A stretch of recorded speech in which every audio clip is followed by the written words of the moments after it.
hektar ini kalau di lokasi transmigrasi loh ya yang aku bicarakan ini.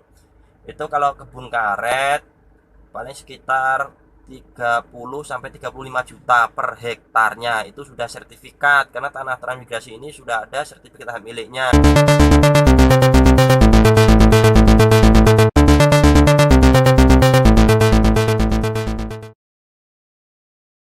Assalamualaikum warahmatullahi wabarakatuh. Dumateng para saudara-saudaraku sekalian se-Indonesia, terkhususnya di Jawa, kepada saudara-saudaraku semuanya, dimanapun Anda berada, mudah-mudahan kalian semua selalu dalam lindungan Allah SWT, selalu diberi kesehatan jasmani maupun rohani, dilimpahkan rezekinya yang halal dan barokah. Amin amin amin ya rabbal alamin.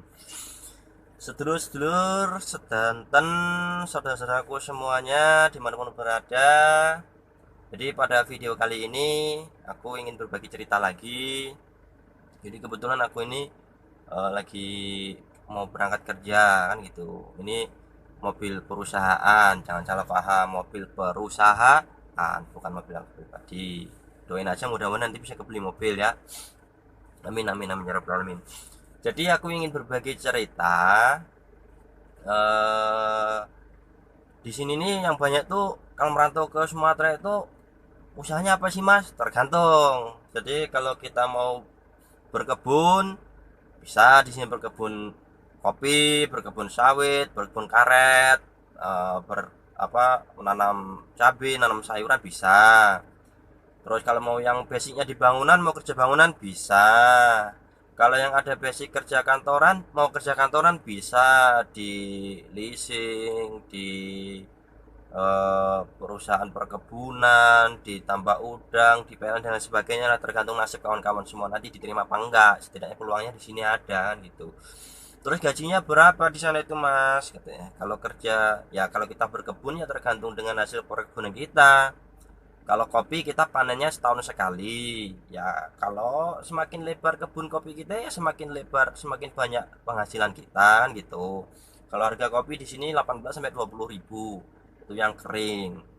Terus kalau kita kebun karet gimana Mas? Nah, kalau kebun karet itu ya mingguan atau 10 hari sekali bisa. Cuma potensinya kalau kebun karet ini kan maunya kita setiap hari itu, setiap pagi datang tuh kita beres kan, keluar getahnya kita kumpulin.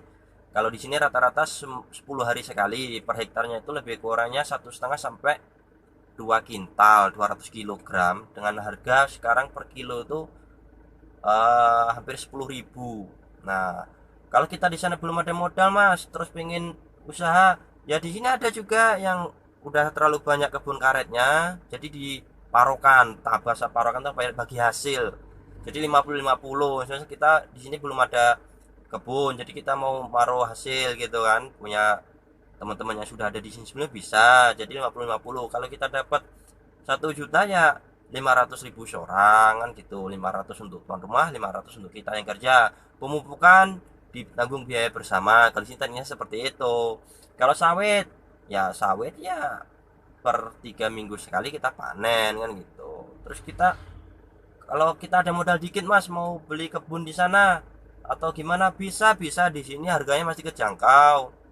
Harga tanah per hektar ini kalau di lokasi transmigrasi loh ya yang aku bicarakan ini, itu kalau kebun karet paling sekitar 30 sampai 35 juta per hektarnya. Itu sudah sertifikat karena tanah transmigrasi ini sudah ada sertifikat hak miliknya. Jadi bukan SKT lagi. Terus gimana mas, bermasalah nggak di sana? Alhamdulillah kalau di sini nggak ada terdengar tumpang tindih lahan sengketa dan sebagainya, itu nggak terdengar. Nggak, jarang lah, minoritas, jarang sekali, rata-rata aman di sini tuh.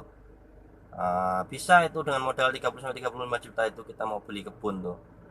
Terus kalau kita nggak ada modal nih mas, kita nggak mau deres karet, terus kita nggak mau numpang lahan aja bisa, mau numpang lahan pun bisa. Numpang lahan kita buka sendiri, kita bersihin sendiri, kita tanam sendiri, bisa. Di sini nggak ada sistem sewa. Kalau kalau di seputaran Trans ya nggak sistem sewa menyewa. Kalau kita turun ke bawah, kalau mau bersawah ya sewa di situ per tahun itu sewa, entah, kurang paham saya sewanya berapa. Jadi itulah referensi. Kalau kita mau kerja bangunan mas, nggak mau berkebun, Di sini banyak kerja loka ini peluang kerja untuk kerja bangunan tuh ya, mau tukang mau kuli itu. Kalau di sini pasarannya itu umumnya 120 untuk upah tukang, itu kita dapat makan sehari sekali. Cuma kalau untuk lepasnya itu 150.000 upah tukang sekarang ini.